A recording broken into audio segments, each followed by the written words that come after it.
Welcome back, everybody. And here we are for a second lesson. This time on Bitcoin and blockchain technology. This time we will go deeper into what is distributed consensus. And so we will familiarize with blockchain and mining. Some credit that I must pay credit to the fact that some of the slides I will present are from Narayanan and Toll, Bitcoin and blockchain technologies from the Princeton University Press. Okay, so hash function. Yesterday we have seen the function SHA-256, which map a set of input data to an output set of hash values. The key point here is that if we alter the input data, like in this case the string hello world, even by a very small amount, you see the bang becoming a period, the result is completely different. Cryptographic hash functions are functions that accept arbitrary message size as input, and the output is of fixed length. In the case of SHA-256, the output is 256 bits, 32 bytes. The calculation of a single call to an hash function should be relatively easy to compute. Good cryptographic functions, good cryptographic hash functions, guarantee one waveness, that is, given an output, it is computationally infeasible to find the input that has generated the output. So the function, the hash function, cannot be inverted. This is also known as pre-image resistance. Another property is the weak collision resistance, which means that given X, an input, it is computationally unfeasible to find another input different from X, such that their output are equal. This is called second pre-image resistance, and is of course kind of a stronger condition. It does imply pre-image resistance. Even stronger than that, we have the so-called strong collision resistance.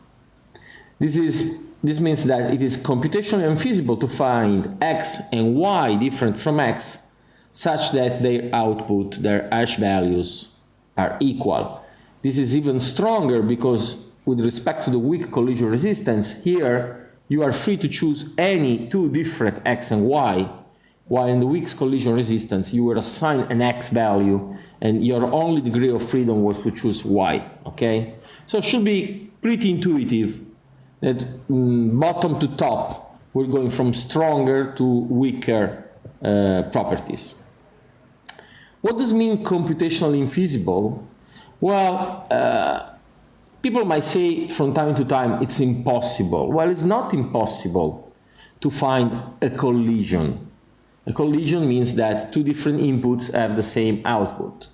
It's not impossible, and this should be clear, because the input data set is of infinite order. You can have infinite different inputs. The output being limited to 256 bits is a limited set. So it's clear that there must exist inputs for which the same output value, the same hash value is obtained. But even if there must exist, it's practically impossible, it's computationally unfeasible to find it. You can spend your whole life, you can spend the whole computational power available in the world for millions of times the age of the universe, and you will not be able to find it. There must exist. Please let me stress that, because you have 256 bits. So if you try, it's statistics teach us that if you try 2 to the power of 130 random chosen inputs, you have pretty much 99.8% chance of collision. But even to try 2 to the power of 130, you don't have enough time in your life to do that. So, of course, collisions are possible, especially for bad hash function, but for good hash function, they are computationally unfeasible. Hash functions are usually implemented using the Merkle-Damgård construction, which means that actually the hash function is as good as the compression function that is kind of iterated inside. So it has an initial value, 256 bits, and then you mix that one along with the first 512 bits block of any input message. So the message is chunked in 512 bits chunks, and the compression function outputs 256 bits. And so you go on, and you go on, and you go on, and you take the last chunk, which you might need to pad because probably is not of the right size, and in the end you have the result, okay? Now, the key point is that since collisions are computationally unfeasible, it's pretty safe with good hash function to assume that if two output values are equal, then their input must be equal. And this is something that you might have used from time to time as download integrity check. Because you know you download a file from a website, the file maybe is large, many megabytes, few gigabytes, then you hash it locally, and the output is 32 bytes, and you compare your output with the hash value stated on the website. If they're equal, you can be safe that you have downloaded an exact copy of that file. What we will be concerned with, as we did in the previous lesson, is to find something that appended to a given X provide us with a result in a given output set. What I mean by that is that the output space, we use hexadecimal digits, okay? So after the digit 9, we have A, B, C, D, E, F. And since the hash function will turn out a numeric value that we encode with hexadecimal digits, if the challenge is to find the nonce that appended to a given X provide an output result that starts with 0, you know, I'm segregating a target space which is small enough. Of course, on average, you will need 16 attempts to find a result that starts with 0.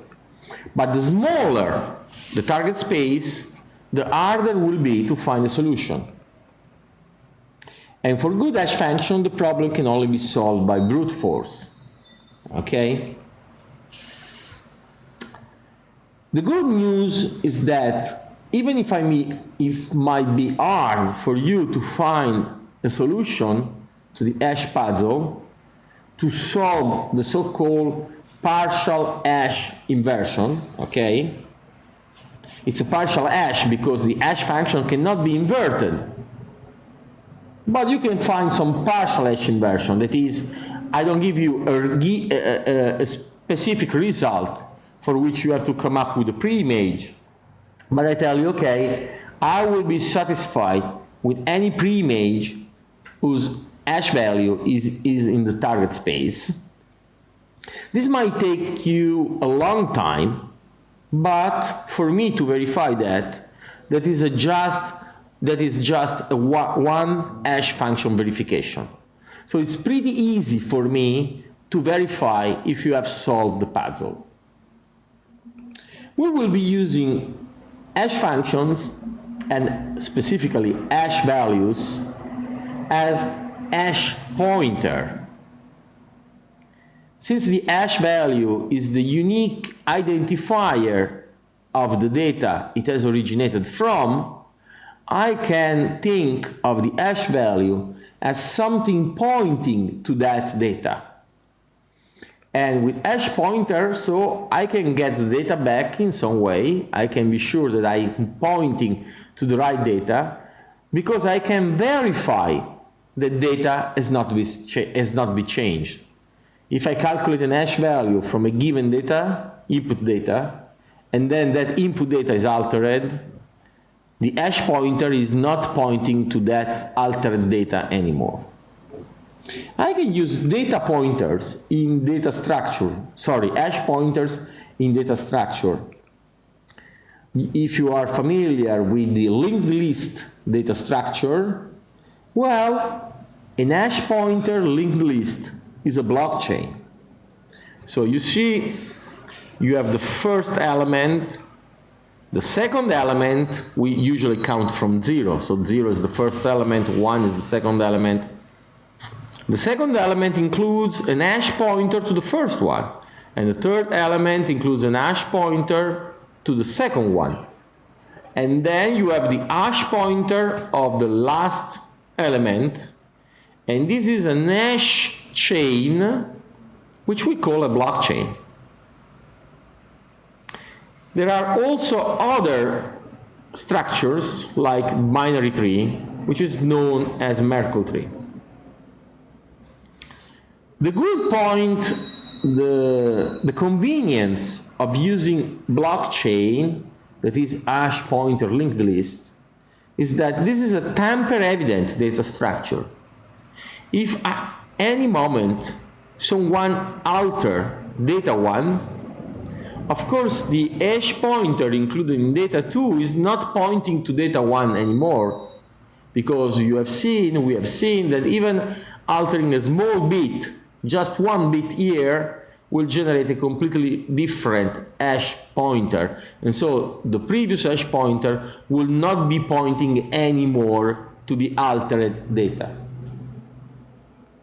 When it comes to Merkle tree, data, instead of being sequenced in a linked list, data pairs are coupled. You calculate the hash value of the first one and the hash value of the second one, but then you can calculate the hash value of the pair of hash values, and so on and so forth, up to the Merkle tree root. So this is a binary tree, an hash pointer binary tree. The good part of this structure is that it is an inclusion-evident data structure. If at any later time you want to prove that data tree belongs to this tree, the data block number 3 belongs to this tree, well, you have to store, of course, the data block, this hash value, this hash value, this other hash value, this is the Merkle tree root, and you can prove it. You can provide a cryptographic proof of inclusion.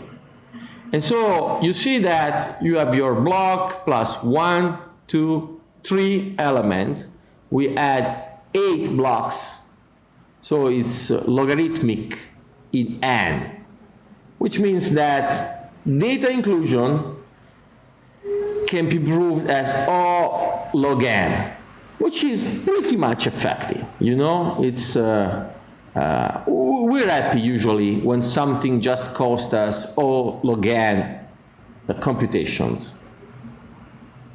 And you will even have a non-inclusion proof of order O log n if the Merkle tree is sorted. Okay? And then there is an homework for you if you want to try with this kind of things later on, with instruction to a Python library that you can use for solving this assignment. Okay, this is all the cryptography we get for this lesson. With this powerful tool, let's try to design our simplified digital currency. Who doesn't want to launch his own coin these days? Everybody wants to do that. Let's try to figure out the inner details of a digital currency. Okay, Let's start in the easiest way. You know, I'm launching my coin. Of course, I want to be the central banker of this coin. So the coin creation is actually the creation of a data structure. This is a digital coin after all, so it will be a sequence of bits or a sequence of bytes. And I want to sign with my private key this data structure. This data structure says that this data structure is spendable by whoever owns this public key, in this case, the public key of Carol. And this coin has some kind of serial number associated to it. What is the serial number of this coin? Well, easy. The hash value of this data structure. So it's kind of, I've created a digital banknote. The hash value of this data structure is the serial number of the banknote. The banknote is spendable by Carol, or is spendable by the public key of Carol. I say that whoever owns the private key corresponding to this public key can spend this coin, and the coin creation is signed by the central banker, okay? Let's move forward.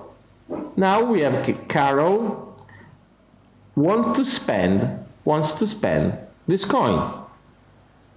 Well, of course she will manifest her intent by saying, okay, I want to spend this coin, and she points at the coin using the hash pointer, using the serial number. So she say, okay, I want to spend this serial number banknote. I want to make the new banknote I'm creating while spending the previous one. I want the new one be spendable by the public key of Alice. And me, Carol, or even better, the private key associated to this public key, will sign the new note.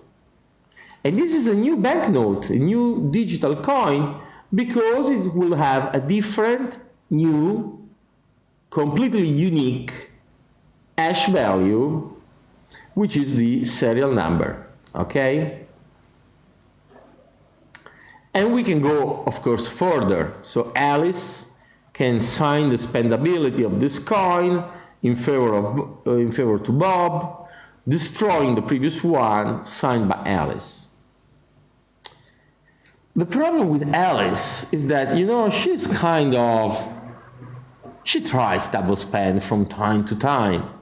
And so what is really preventing Alice from spending the same coin twice, maybe the second time, making the new coin spendable to herself? So, you know, if Bob is a merchant and has given something to Alice in exchange for the new coin, this might be an attempt by Alice to just get that new coin for herself. Of course, we cannot accept both of them to be valid, otherwise we will be creating money out of nothing. So only one of these can be valid. But for the network, both transactions are equal. We have two alternatives new coin. Which one is valid? Well, let's not forget that I'm the central banker of this coin. So I can sign one of the two coins, and my act of signing deem that coin as the authentic one, and the other one just as a fake and illicit double spend attempt. Okay? So fantastic. With the help of a central banker, we have designed a digital coin, a digital currency. Of course, when Alice pays Bob, she broadcasts the transaction to the network. Bob is not even required to be a network node or to actively monitor the network. He will just discover the transaction next time he will monitor the network. Of course, the first transaction the one where I created, I say me, but I mean the one in which the central banker has created the coin, well, it's a peculiar transaction that we call Coinbase transaction. Actually, the central banker in a Coinbase transaction can create multiple coins, like the coin number 0 of value 0.8, coin number 1, coin number 2, different values, and payable to different public keys, okay? We will refer to this coin as 710. 71 is probably the transaction ID, maybe a sequential number. And inside transaction 21, we have created 3 coins, coins number 0, 1, 2. The spending transaction that we have seen might spend, let's say, the coin number 0 created in transaction 42 and the coin number 2 created in transaction 71. Of course, since this is transaction 72, in transaction 72 you can only spend coin previously created, so in transaction with lower number. To spend 42.0, you need the signature of the private key corresponding to the public key for which coin 42.0 was spendable. And of course, you need the signature of the private key of 71.2. Okay, we are actually spending this coin, or even better, we are destroying this coin. We are removing this coin for the spendable coin set. And we are creating 3 new coins, 72.0, 72.1, 72.2. Of course, we know that this transaction is valid only if 42.0 and 71.2 are valid, have not been already spent, and and this transaction is signed by their owners, by agents having access to the private key that can spend those previous coins. And we also hope that this transaction is only valid if the input coins overall, the aggregated value of the input coins being spent is greater than or equal to the output coins we are creating. Otherwise, we will be creating money out of nothing. What we are learning so far is that coins cannot really be transferred, as I said yesterday, but they can only be they cannot be subdivided, they cannot be combined, they can only be entirely consumed as input to a new transaction. We will call them transaction input, to create new output coins that we call transaction output. And what is all relevant for us and everybody else is the set of current unspent coins, which we usually refer to as the unspent transaction output data set. Okay? Well, the hash chain of a coin spendability is actually slightly inefficient, and so we prefer to bundle transaction in blocks for convenience, so that we have a shorter chain, a single unit of validation work, faster history validation. So a single block aggregates multiple transactions. And in a given block, transactions are actually packaged in a Merkle tree. For now, we neglect that. But what I mean is that we have a chain of block, which is a linked list of hash pointers. It's a blockchain. But the transaction inside the block, they are actually structured in a Merkle tree. That is in a binary tree of hash pointer. But these are low-level details that we will not be concerned further. Okay. The key point is that, can we now remove the central banker from the design we have been building so far? This is a crucial question. Or let's put the question in a different way. Can the digital currency be decentralized? Can it be functional without a trusted central party? Well, we are looking at distributed consensus. What is the consensus needed by Bitcoin? We need to reach consensus over who has authority, over which transactions are valid, who maintains the ledger of the transaction, who creates new Bitcoin, and we need certainty about past transaction, coin generation, spendability of coins, who owns the coin, that is, who can spend them, how to spend them. If you think that we could reach this by some democratic means or approach, I'm sorry, you're wrong, because in a peer-to-peer networks, identities can be forged.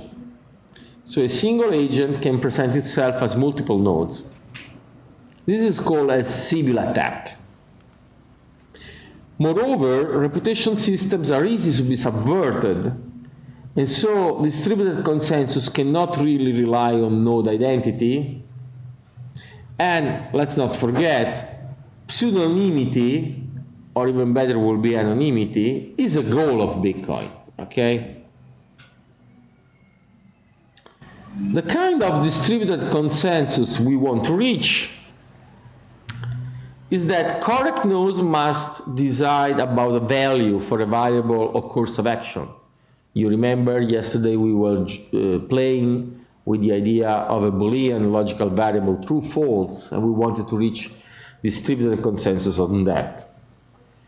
Once the network nodes reaches a decision, that decision must be final. This is usually indicated with correctness. And the network will make progress if some fraction of the network is not faulty, that is, if the network is experiencing some liveness. The technical requirements of consensus are termination, agreement, and integrity. They're pretty easy to understand. Termination means that every correct node must eventually decide some value. All correct nodes decide on the same value, they are in agreement. And if all correct nodes propose the same value, then any correct nodes will eventually decide that value, integrity. I'm sorry to spoil the party, but distributed consensus is impossible. Yes, consensus in distributed system is hard because nodes might be faulty or malicious. Not all pair of nodes are connected. There is latency in communication between nodes. There is no global notion of time. And there is a result by Fisher, Lynch, and Patterson that proves that reaching consensus in a synchronous network cannot be guaranteed. As we have realized yesterday, even on something as simple as a binary value, if there is even one just single node faulty or malicious, we cannot reach consensus. This is known as the Byzantine generals problem. Generals can communicate using messengers, cannot have a summit. There are traitors among them, that's why we call them Byzantine. They must decide unanimously whether to attack or to go away from the siege. The success, that is the fault tolerance strategy, is achieved if all lawyer generals can agree on their strategy, whatever it might be, you know. And what we will be looking for, since we will be looking for a solution to an impossible problem, of course we are looking for some solution which will be characterized by some practical viability, because we cannot have theoretical solution to the problem, so we cannot have deterministic solution. So we need something which is practically fault tolerant. We will try to exploit the fact that no network is abundantly asynchronous, to build up practical Byzantine fault-tolerant consensus, which have been proved by Lamport, Marshall, and Pease to be achievable when a predominant majority of nodes are honest.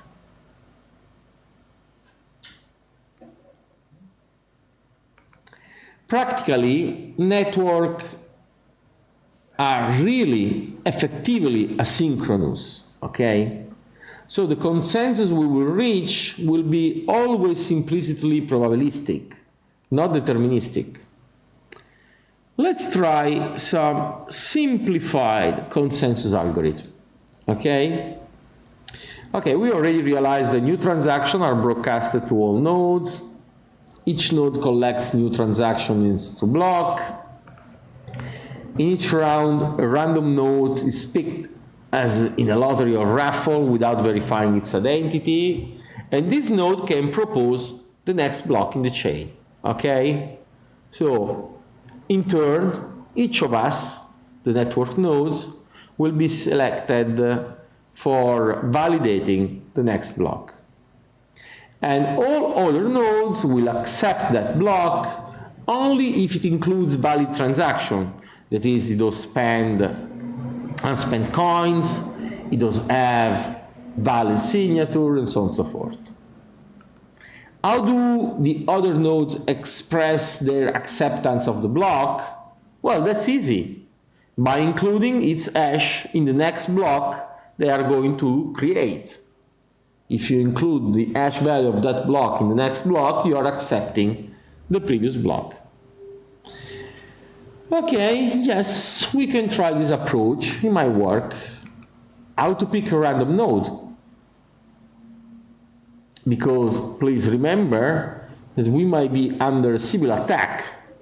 So a single agent could present itself as multiple nodes.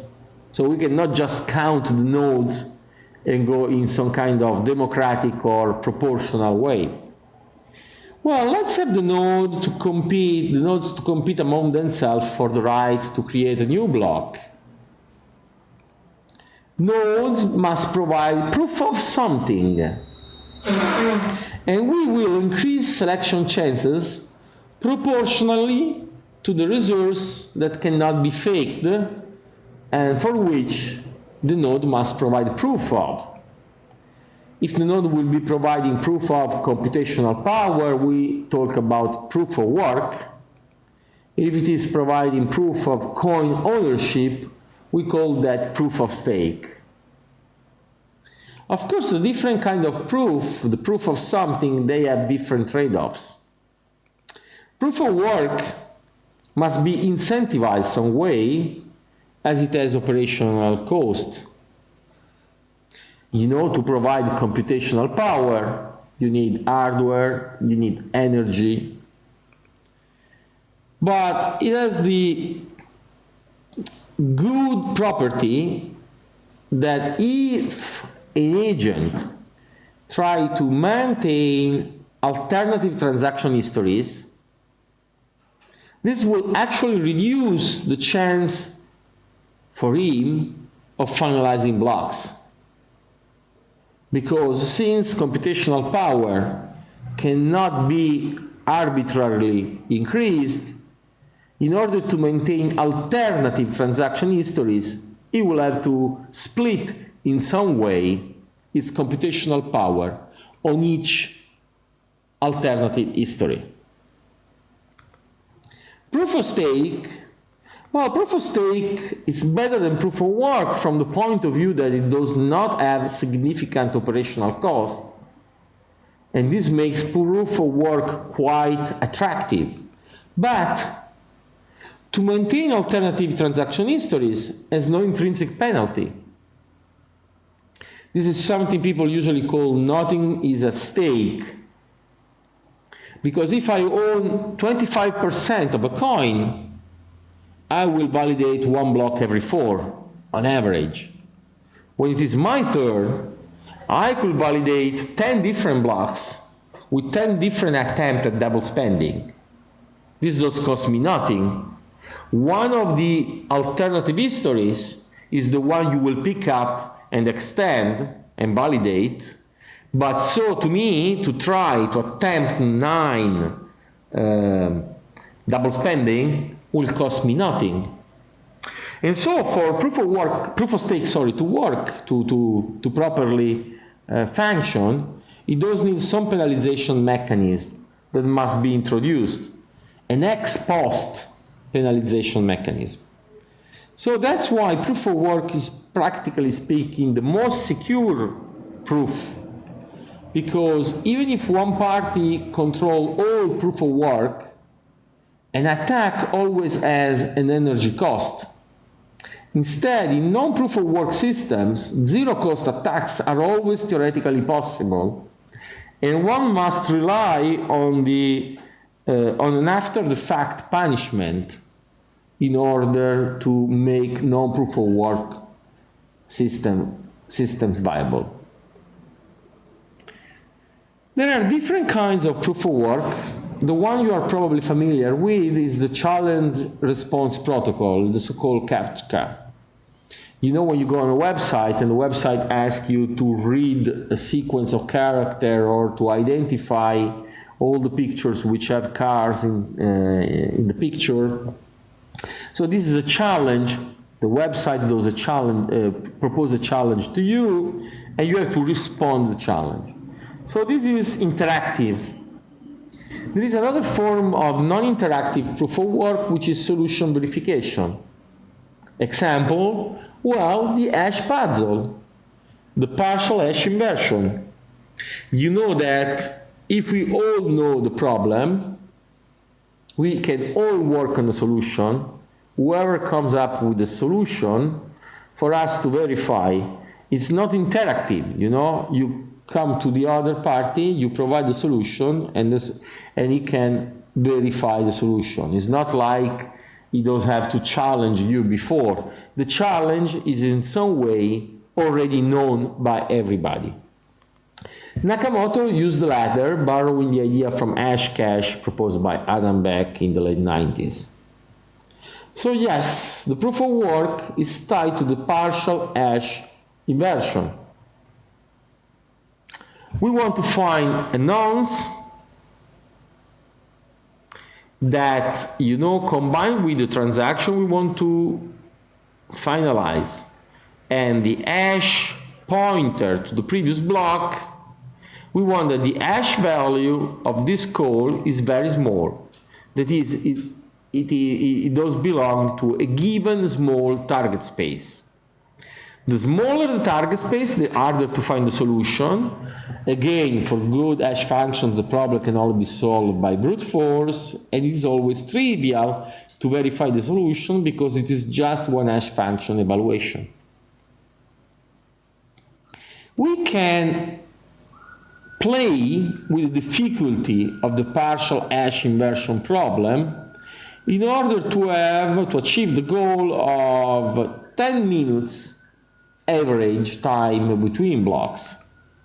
So the protocol enforces hash puzzle difficulty recalculation every 2016, or actually 2015, because of an off by one error by Satoshi Nakamoto, off by one mistake by Satoshi Nakamoto. So this is about, the recalculation of the difficulty is about every 2 weeks. And the Bitcoin software automatically takes care of it. Okay, so you can see that Bitcoin hash rate versus difficulty is something like that. And you see, at the start of a period, the average time to find a block is 10 minutes. But if the hash power of the network increase, gradually, the average time between blocks decrease. Okay. 2 weeks have gone, actually 16 blocks have gone. Okay, the protocol recalculates the difficulty and puts the difficulty up, you know, one step. This step is the step that makes the average time between blocks at the given hash rate of the network 10 minutes, but then if the network increases its hash rate again, the average time goes down. Next recalculation of difficulty, another step up. again, the average time goes back to 10 minutes, okay? So you have about 2 weeks recalculation period, 10 minutes target, okay? At any moment in time, the reference chain, the reference ledger of transaction, is the longest valid one. Well, more precisely, the reference chain is the one with highest cumulative difficulty, but since usually these two conditions are equivalent, we will be talking, I will say sometime longer, but please do understand that I mean higher cumulative difficulty, okay? Because actually you could have a longer chain with lower difficulty if you want to do that, but usually they are directly proportional, okay? So the longest chain means that chain do experience forks. What do I mean by that? Okay, let's start with the genesis block, the first block, block number 0. And let's chain another block and another block using raffle, that lottery, proportional with the chances proportional to proof of work. But then all of a sudden, it happens that the partial hash inversion problem is solved by 2 different miners at the same time, or roughly at the same time. And so there are out there 2 alternative histories. Which one is the right one? We don't know. Well, probably the network will partition in 2. There will be a part of the network extending the upper chain and part of the network extending the lower chain. Is this a problem? Yes, it is, but it's not too problematic, really. Because sooner or later, one of the 2 chains will get longer, and so that will be the reference one. And so the upper chain will be abandoned. Those 2 blocks will be orphaned blocks. Now, you might be concerned about the transaction included in the upper chain. Well, don't be too much concerned. Those transactions are very likely included already in the lower chain, and if they're not, okay, they will be included in some future block. Okay, they are not lost forever. What is lost is actually the Coinbase transaction for the miners which have finalized the upper chain blocks which have been orphaned, and so they do not enter for real the ledger history, the Bitcoin blockchain history. Sorry for that. This does happen from time to time. Well, it can even happen again.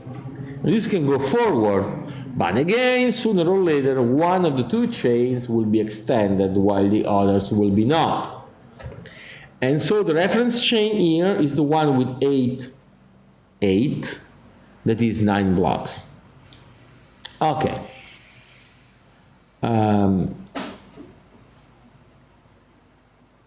Fantastic. Orphans, well, orphan blocks in the old days, we could see 3, 4, even 5, 6, somebody say that we have seen also 7 blocks being orphaned. So the most common heuristics suggest to wait at least 6 confirmations before considering a transaction as settled. Yes, because if you see a transaction, let's say a transaction where Alice spends some coin to Bob. The first time we see the transaction is not being included yet in a block, so we say that it has 0 confirmations, okay? But then it enters into a block, and so it has 1 confirmation. But you know what? I already warned you, Alice, she loves trying double spending. And so she does try to spend again those Bitcoin back to herself. For the network, both transactions are equal. Which one is valid? Well, let's just wait and see the network, which chain will extend. The other branch will be orphaned. And yes, let's say that the network does extend the upper chain. It's good for Bob, okay? Alice has not been successful at attempting her double spend. But the key point is that Bob should have waited 3 or more transactions, even better 6 transactions, before providing her with goods or services in exchange for Alice's coin, okay?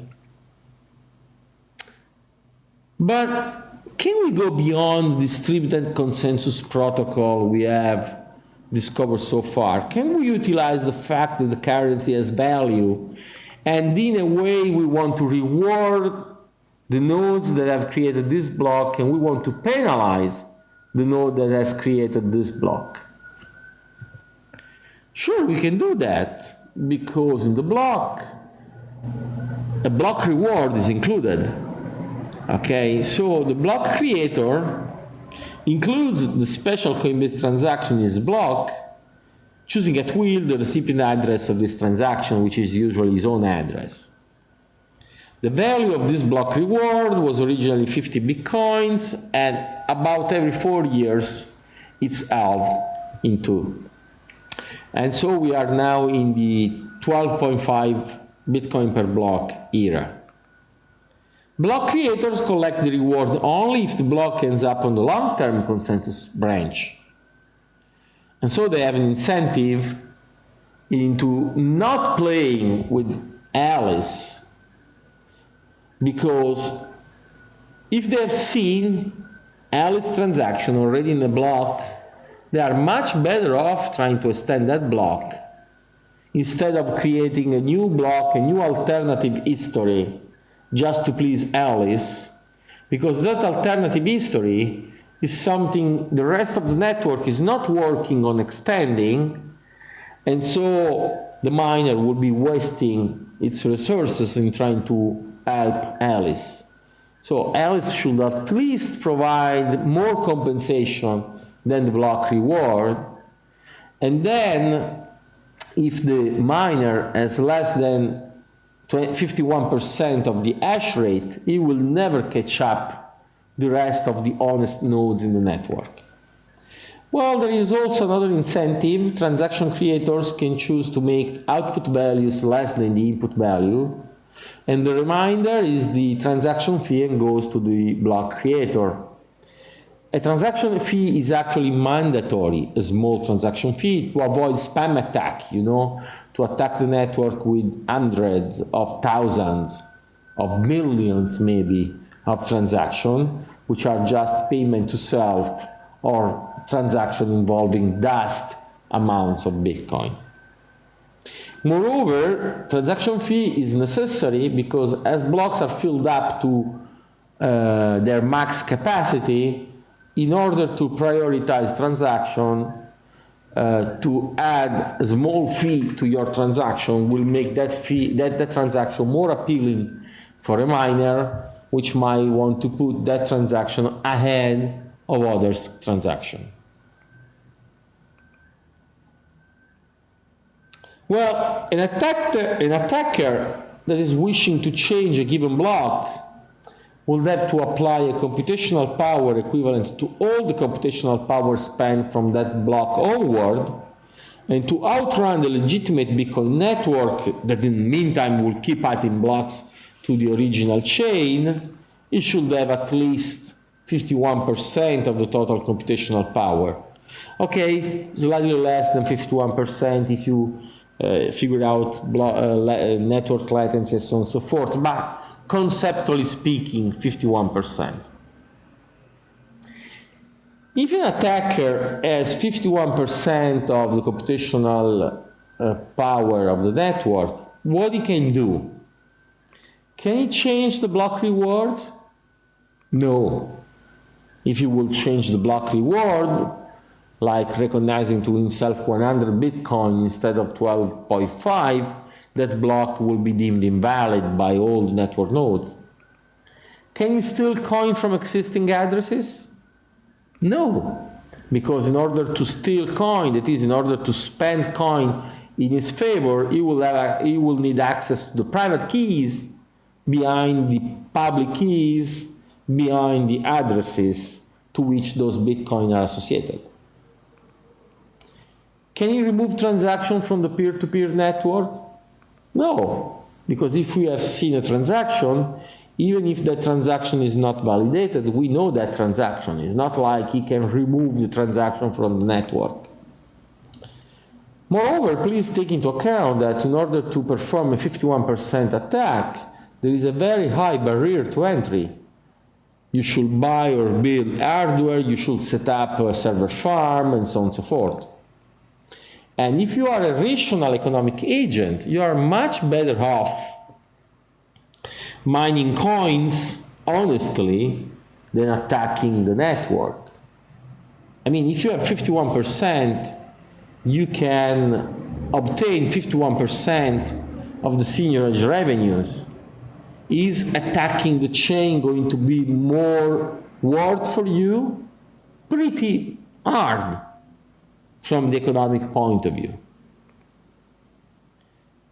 So, are 51% attack non-relevant? Oh no, they are. They could prevent transaction from being confirmed? Yes. An attacker could do that. Could not remove the transaction from the network, but could prevent the transaction from entering into the blockchain. Could censor specific addresses? Sure it could.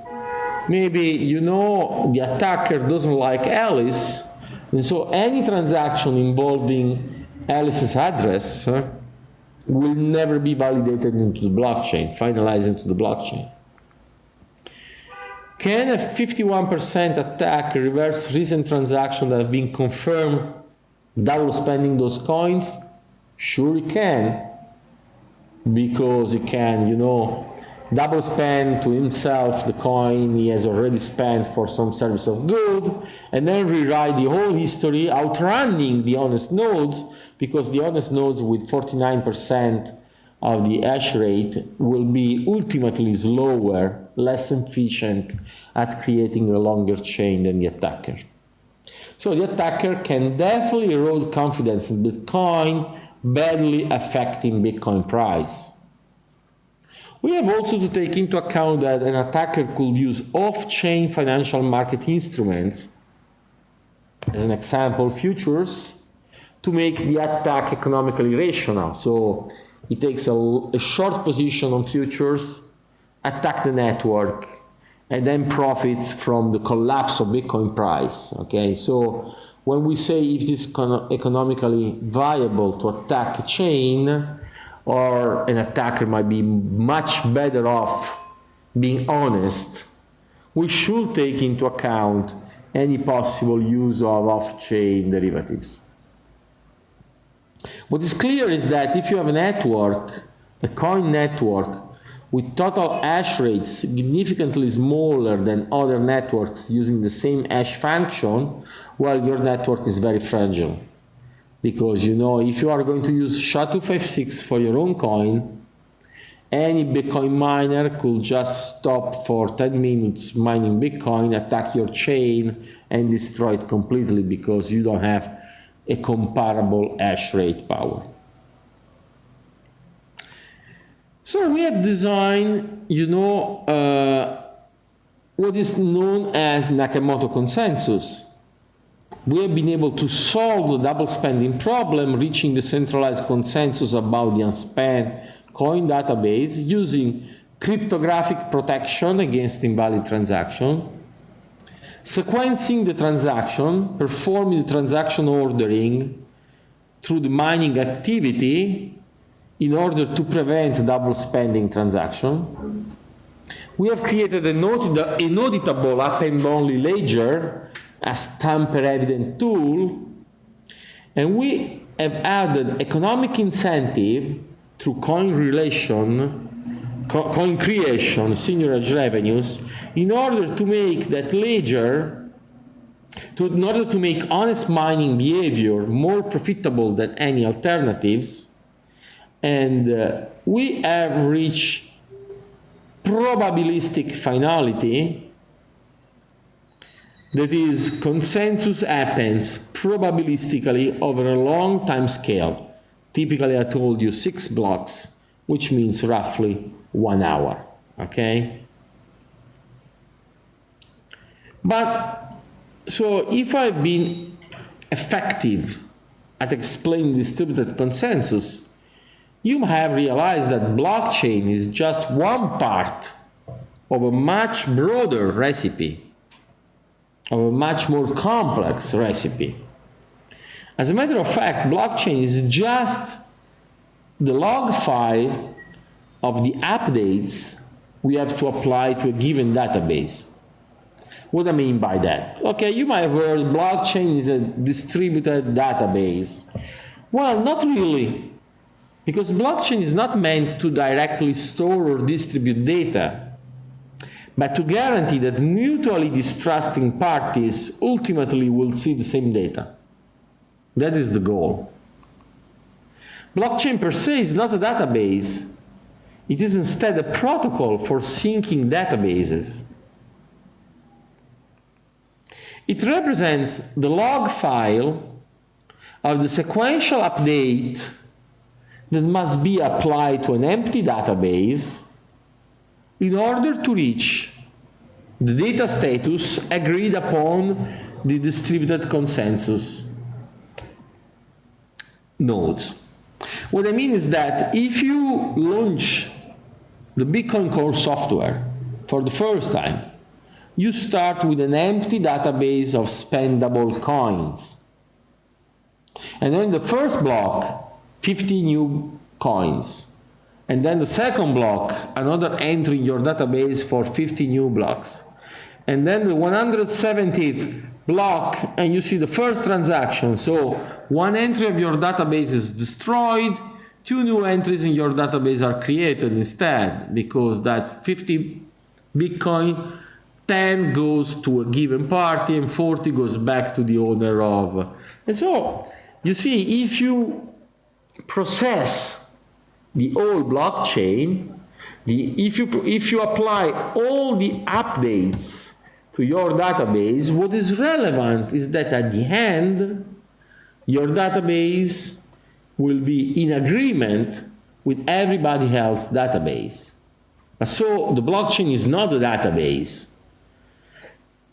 it's a protocol for syncing databases. And what is the relation between blockchain and consensus? Blockchain is just an append-only tool. It is auditable. Blockchain itself is tamper-evident, but it does not solve the double spending problem. It does not guarantee ledger immutability. Blockchain becomes tamper-resistant only because of consensus. Centralized consensus, typical of a central counterparty, or distributed consensus. Bitcoin is hard money backed by thermodynamics, backed by proof of work. What is behind Bitcoin is a resource which has been destroyed to make Bitcoin sustainable, solving the double spending problem, the distributed consensus problem. This is so true that you could calculate, given the current hash rate of the network, how many days you will need using that hash rate to rewrite the old blockchain from scratch. Let's say that you want to attack the chain and you own 100% of the computational power.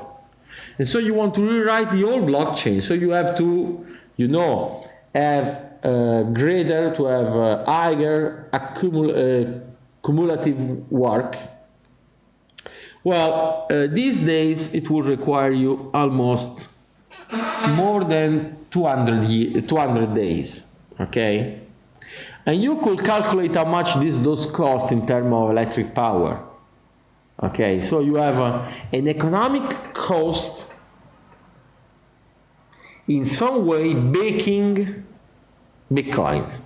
Okay, the Bitcoin reserves are the thermodynamic entropy which has been dissipated to make it secure.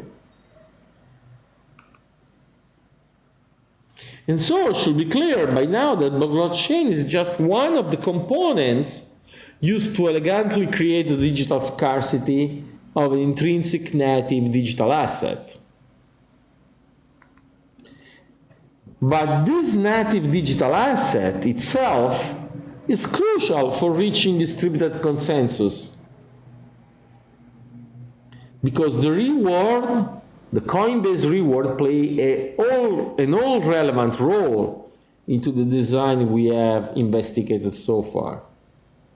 So blockchain is an idiosyncratic technology for distributed consensus.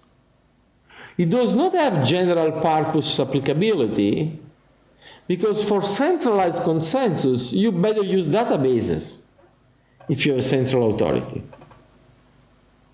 Okay, let's try to figure out something more about mining. How to mine? First off, please join the network. Listen for transactions and validate them. It will be also nice if you will forward valid transaction. Listen for new block and validate them. It will be also nice if you will forward valid blocks. Then, of course, you have to do the work of assembling a new valid block, finding the nonce that make it valid.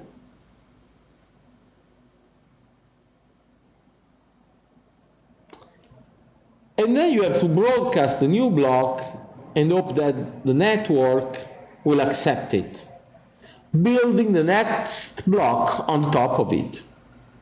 Okay?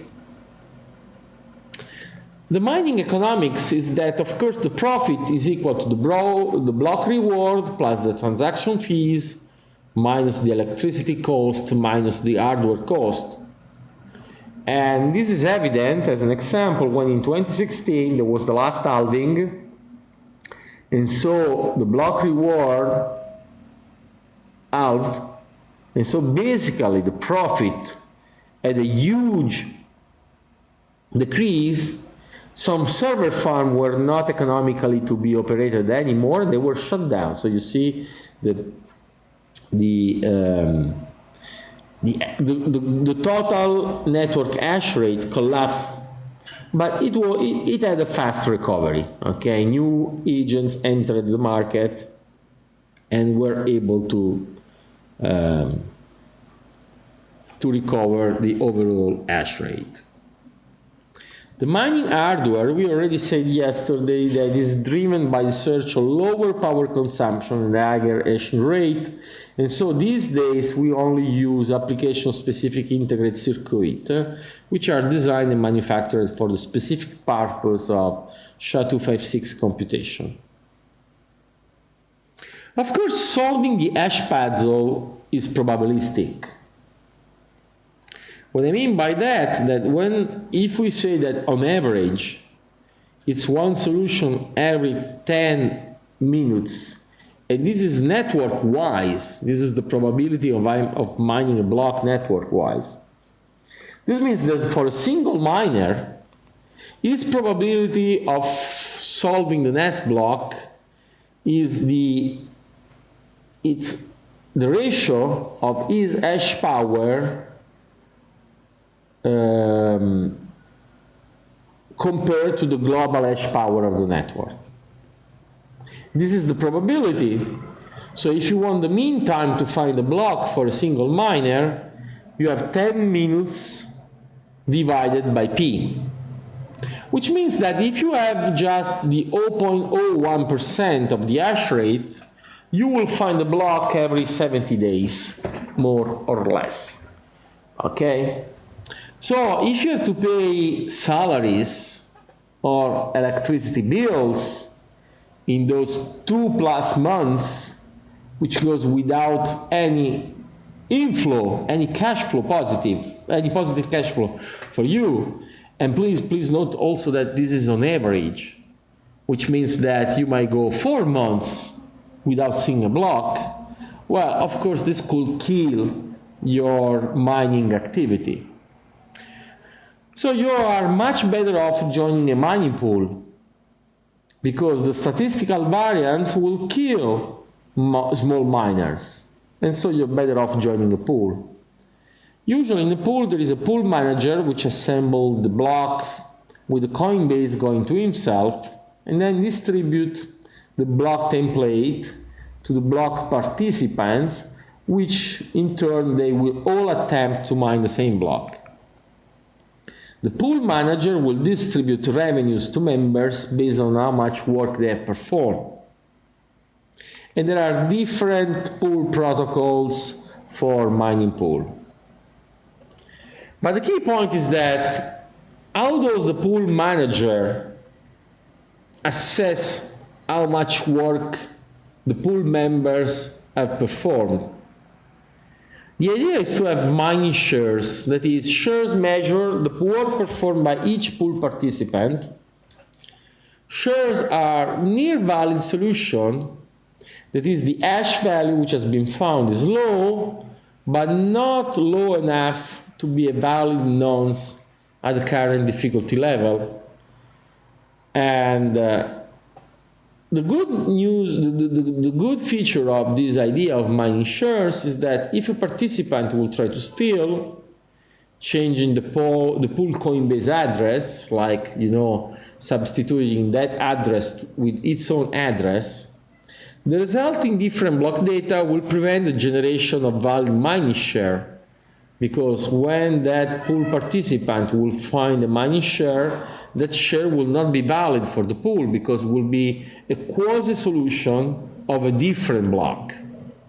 So that participant will be doing solo mining. Near valid solutions, the mining share, you see, it's like, well, maybe this one is a solution because it has enough zeros. But this one doesn't have enough zero, but has pretty much a lot of zeros included. So those are quasi-solutions, okay?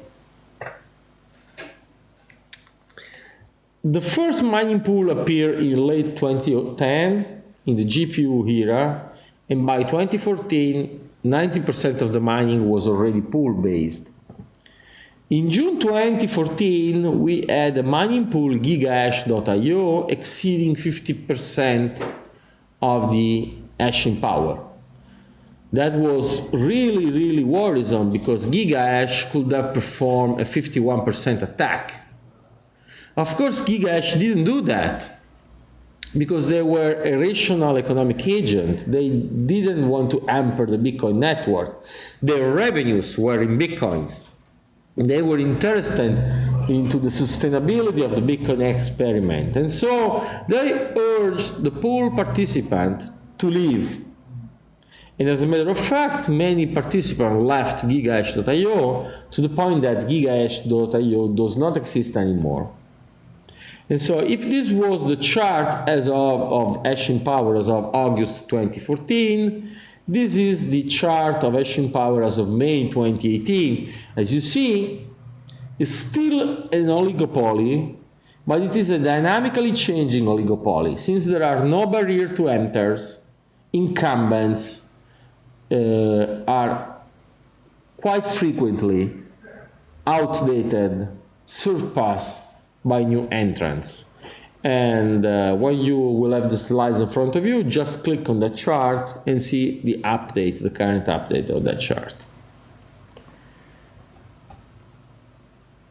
We should perform some game theoretic analysis of mining because, well, in a way, we have many strategic issues and we must be sure that the default behavior that the miner will be doing when confronting those strategic issues is viable, is sustainable for the network. Let's try to figure them one by one. Which transactions are to be included in a block? Well, the default behavior of a miner is to include any transaction above the minimum fee. If block is full, well, the miner will include transactions with highest fees. Which block to mine on top of? Well, the default behavior is to pick up the head of the value chain with higher cumulated difficulty, because that is the safer bet for the miner in order to have the block he might find to be accepted by other nodes in the network. What is the criteria for choosing between equivalent valid blocks, you know, when forks happen? Well, usually the default behavior of a miner is to just mine on the top of the first block he has heard, because they are equivalent, so it's not even worth to change anything in order to accommodate the second block discovered, you know, they stick with the first one. When it is rational for a miner to announce that he has found a new block? Usually immediately after having found that block. Well, the key point is that this default behavior description, they should be challenged. If you assume that the miner controls a percentage alpha of the hashing power, can he profit from a non-default strategy? This is an all-relevant question, and there is an ongoing research, because this is the crux of the scarcity experiment sustainability. Okay, one of the most relevant research area for figuring out the sustainability of the Bitcoin experiment. Okay, miners are part of a broader peer-to-peer network. Let's take a look at this peer-to-peer network. First off, Bitcoin is an ad hoc network with random topology. It's open to anyone, low barrier to enter. It's an ad hoc protocol. It runs on TCP port 8333. All nodes are equal. Not all nodes must be mining nodes. Nodes can leave the network. If a node is not responding, it's forgotten after 3 hours. New nodes can join at any time. Okay? Optionally, a node can be connectable. This means that port 8333 is open. It doesn't have to be that way. If you are not connectable, you will be able to connect to connectable nodes and to join the network, but you won't be discovered by any node in the network beyond those you select to connect with. Moreover, usually a node does accept remote procedure calls on port 8332. This is a pretty recent chart of connectable Bitcoin nodes distribution. So you see Europe, North America, some Asia, and then some minor number of nodes in Australia, South America, and then Africa. Okay? We're talking about 10,000 nodes, but please be aware these are the connectable nodes, the one that can be discovered. A current estimation non-connectable nodes, which can be carried out by spying in a way the network, say that currently we should have something like, we probably have something like 80,000 nodes overall. Let's say that if you want to join the Bitcoin peer-to-peer network. So you announce yourself, hello, I'm ready to join Bitcoin.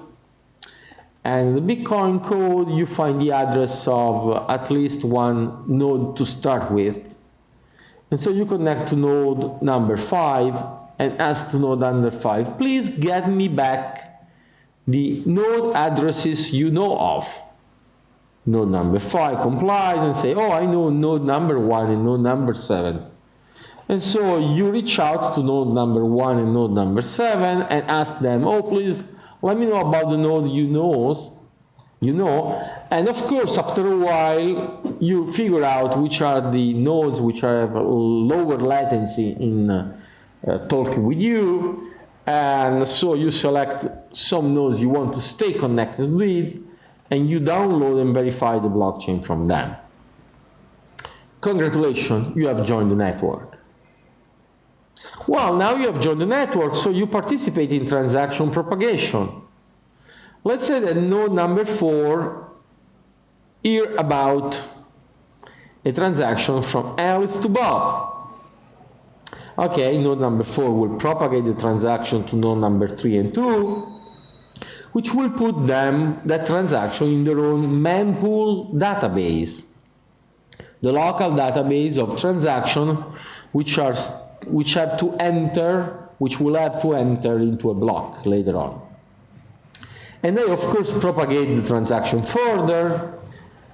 And so if node number 7 hear about this transaction, it does forward that, but when it is notified a second time of the same transaction, it usually does not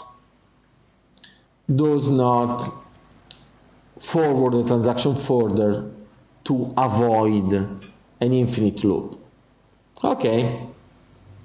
So transaction propagation, well, nodes relay a new transaction if this transaction tries to spend on spend coins, this transaction has valid signature, this transaction does not create coins out of nothing, that is, the transaction inputs are greater than or equal to the transaction output being created, this transaction is valid with respect to the running protocol client. There are also non-mandatory sanity checks that a node can perform before propagating a transaction. It makes no sense to further propagate a transaction that has been already relayed to avoid infinite loops. It makes no sense to help Alice in double spending. So if you hear a transaction that attempts double spending a transaction you have already relayed, you usually avoid relaying the second one. You don't want to cooperate with Alice into double spending attempt. And you also relay the transaction if their script is standard, but we will not be talking about Bitcoin scripts in this course.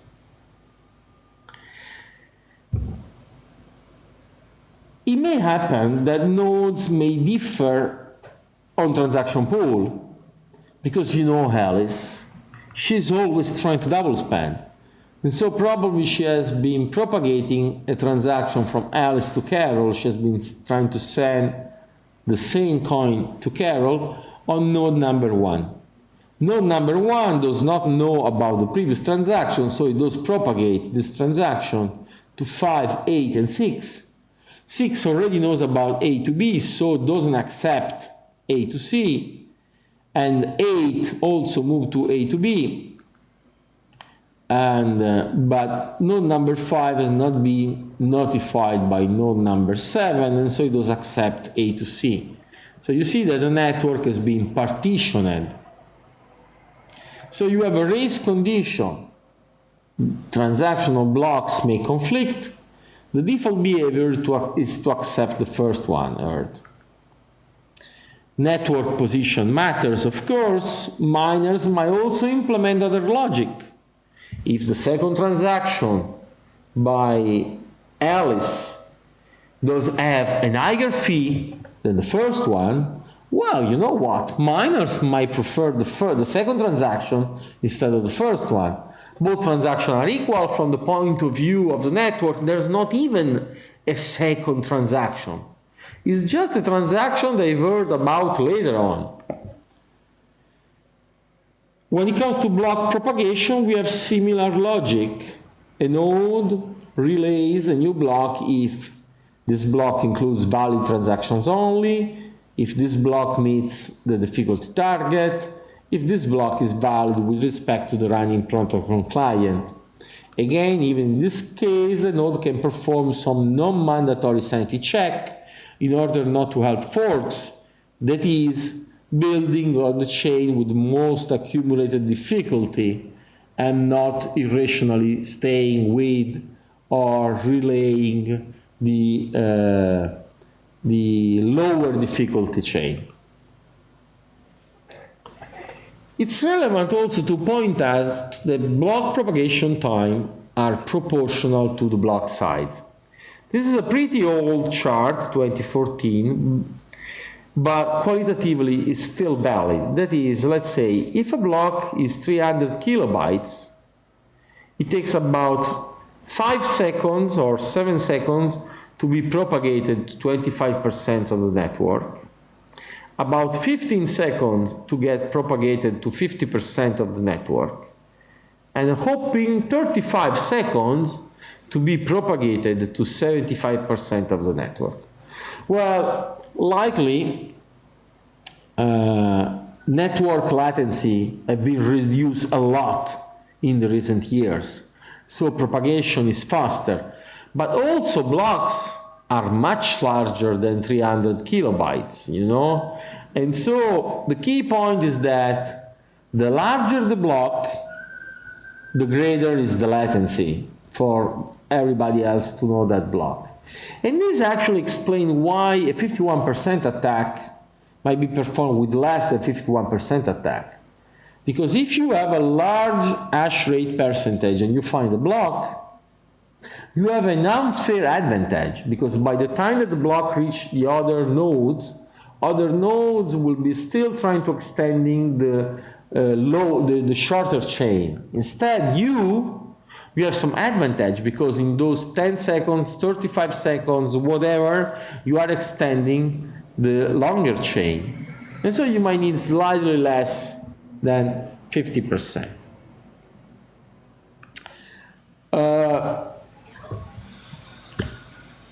If you take a look at the Bitcoin network, you will see that most nodes, they do use the Bitcoin Core software. This day, there is almost no alternative implementation, even if in the past there have been attempts to launch competing alternative implementation, which have not really taken off. The Bitcoin Core software is the direct continuation of Nakamoto's 2009 open source code. It's the most widely used Bitcoin software. It's the reference implementation. And even those who do not use Core, they basically follow its lead on rules, because Core is the de facto Bitcoin rulebook. It should be also clear that having multiple implementation of the software is actually problematic for consensus. Because if one of the implementation differ from the other implementations, which one is right? Please take into account that we do not have a central governance. And so if there is any disagreement, we have no way to solve it. So it's one of the rare cases, probably the only case in computer science, where having one single implementation is optimal. Because you want to even be compliant with any bug in that implementation. You don't want to fix the bug. Otherwise, fixing the bug might put you out of consensus, might fork the chain because of alternative protocol implementation. This was already clear to Satoshi Nakamoto. I don't believe a second compatible implementation of Bitcoin will ever be a good idea. So much of the design depends on all nodes getting exactly identical results in lockstep, that the second implementation will be a menace to the network. Okay? We also have a Bitcoin testnet network. It's an alternative Bitcoin network for just testing purposes, okay? We are in the 3rd generation, so we have testnet 3, and of course, compared to mainnet, to the real Bitcoin one, testnet has some differences, okay? And if you want, I propose to you to tackle these homeworks about creating a testnet wallet and sending free testnet coins from, taking free testnet coins from Faucet and sending them to me as a way of proving that you are able to do this kind of transaction. But let's conclude this lesson with a focus on the protocol, on the Bitcoin protocol governance. Okay, Bitcoin protocol has some limits which are not really stringent or conceptually binding. As an example, you have a 1 megabyte block size. Well, with the recent SegWit protocol change, actually we have a 4 megabyte block, but whatever. We don't enter into details. Let's say it's 1 megabyte. It can handle 20,000 signature operations per block. It can handle 7 transactions per second. It does have just one kind of signature algorithm, ACDSA. It does use 2 hash functions, SHA-256 and RIPE-MD. 1 Bitcoin can be split in 100 million Satoshis, okay? All of these could basically be altered, but it's very hard to alter them. How do you change some protocol limits, or how do you add new features? This usually happens through the Bitcoin improvement proposals, formal proposals to change Bitcoin that include technical specs and rationale. Each BIP has an assigned number. Each Bitcoin improvement proposal has an assigned number. As a champion which evangelize and coordinate the BIP, there are informational BIPs, process-oriented BIPs. The major protocol upgrades have been in 2012, the introduction of pay-to-script hash, BIP 16. In 2014, 2015, BIP 65, BIP 112, check sequence verify, check lock time verify. And recently, in 2017, the so-called SegWit protocol upgrades. When you update a distributed consensus protocol, you have quite few peculiar problems. Like, if you extend a rule, if you introduce new rules, you actually have your network to partitions in two, your chain to fork, and that fork is an hard fork. What do I mean by that? Okay, you have the green nodes on the new rules and the white nodes on the old rules. They are all on a blockchain with 823, okay?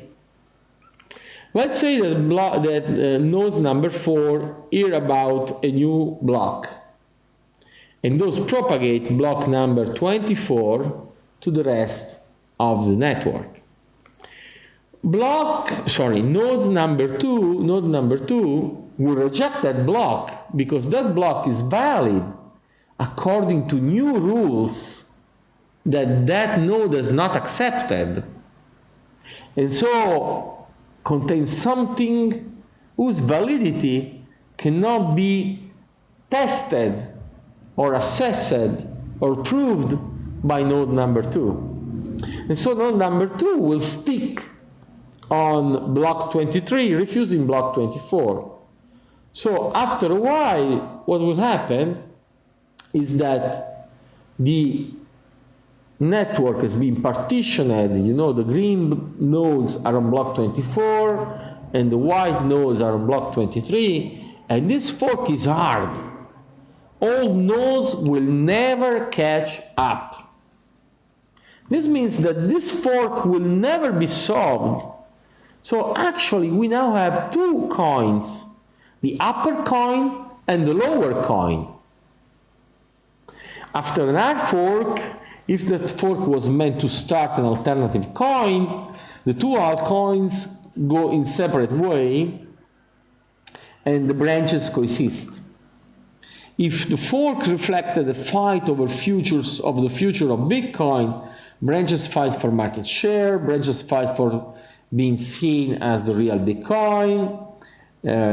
Probably one branch will win and the other branch will melt away.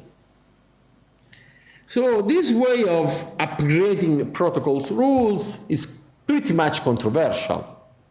Okay, will disrupt the network. The good approach is actually to restrict the rule. This is called soft fork. Yes, because the counterintuitive but powerful observation is that you can add new features while restricting rules. Example given, maybe you have a byte which is not used according to the old rules, so could take any value.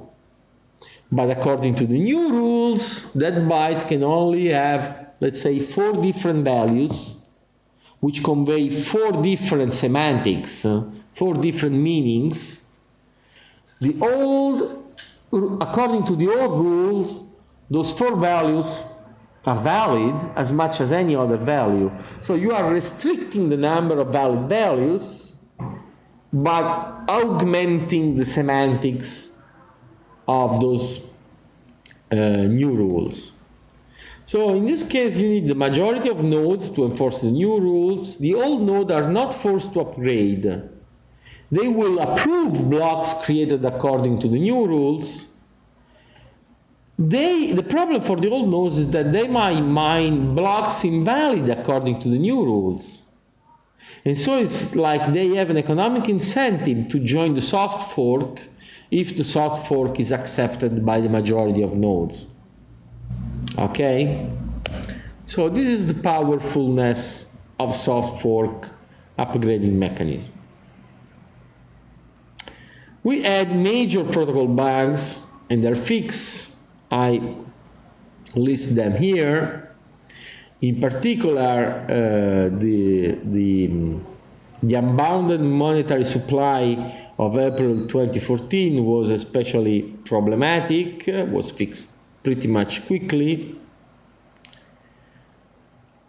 But, I mean, who does control network upgrades and bug fix? What is the network protocol governance? Because peer-to-peer networks are open to anyone with low barrier to enter. Who has the authority to maintain the protocol? Who can change the rules of the system or update the software? What if a change is controversial? If there is a negotiation about rule settings, who controls the outcome? Well, if you think about the foundation, forget about it. It was already attempted in 2012, used to pay some core developers, wanted to talk to governments as voice of Bitcoin, miserably failed because Bitcoin does not want representatives or central governance. The Bitcoin ecosystem is actually composed by core developers, users and investors, miners, and the industry. Okay? Please note that centralization, decentralization, we actually have different competing paradigms that underlie many digital technologies. Example given, email is a decentralized protocol, but it is dominated by centralized webmail service providers. So the point is not about centralization or decentralization. Bitcoin is a decentralized protocol. Some of the participants of the Bitcoin ecosystem are pretty much centralized, like mining. The core developers, those are the guys writing the rule book. As almost everybody uses their code, everybody follows their rules. But their proposed changes must be accepted by miners, industry, and users, and anyone can fork the software at any time, not just core developers. If you want to change the rules, code them, hack them into your version of the software, and if you can win the support of miners, industry, and users, Good for you. Miners, hopefully I made it clear that they are the centralized transaction ordering service. Miners just sequence transaction, writing a transaction history consistent with their consensus rules. Miners, of course, they can ignore developers' change. Miners could force their own changes, but it's pretty hard to move forward without some serious dev support. And moreover, investors and industry can ignore miners' rules and adopt a different chain. Yes, users and investors, they might seem the weaker agent in the Bitcoin ecosystem, but they're not, because they determine whether Bitcoin has any value. So in case of our fork, they decide with their money which branch wins. If they do not like rule change, well, in the case of centralized currency, they have the right to exit. You don't want to use euro? Leave the European community. With Bitcoin, they are much more empowered, users, investors, because if they don't like a rule change, they have the right to fork the rules. Okay? And the right to fork is much more empowering than the right to exit. So the community retains much more power. The industry, and by industry I mean exchange, payment processor, merchants, they serve users and investors, they facilitate adoption, they sustain economic growth, they handle most transactions. The industry can influence, and it is influenced by users and investors. One party hardly lives without the others. So the key point about the protocol, the Bitcoin protocol governance and evolution, is that governance is a dynamic distributed process involving multiple agents.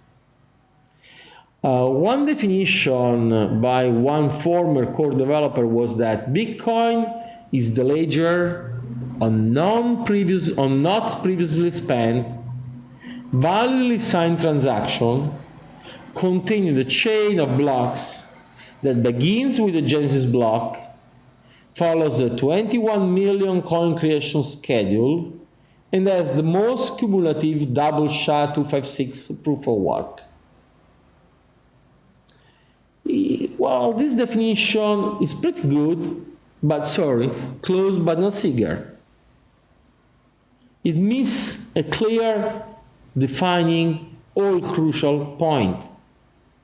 Bitcoin is what the relevant economic majority decide Bitcoin to be.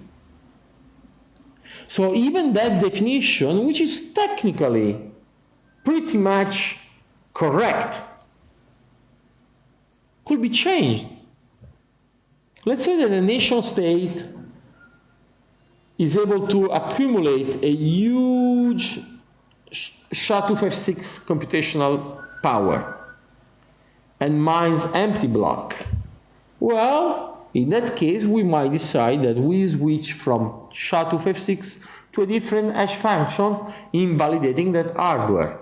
It would be a very dramatic change, but if under attack, the economic majority may change the rule that define what Bitcoin is.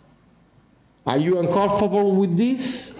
Yes, I guess this is the first time in history we're trying to attempt digital scarcity in digital domain. And this scarcity is only conventional, but this does not mean that it's fragile or can be changed arbitrarily. You have to move the economic majority. So there is the usual bibliography for you if you want to go further on this. We're done for this second lesson. Let's have a break. Thank you.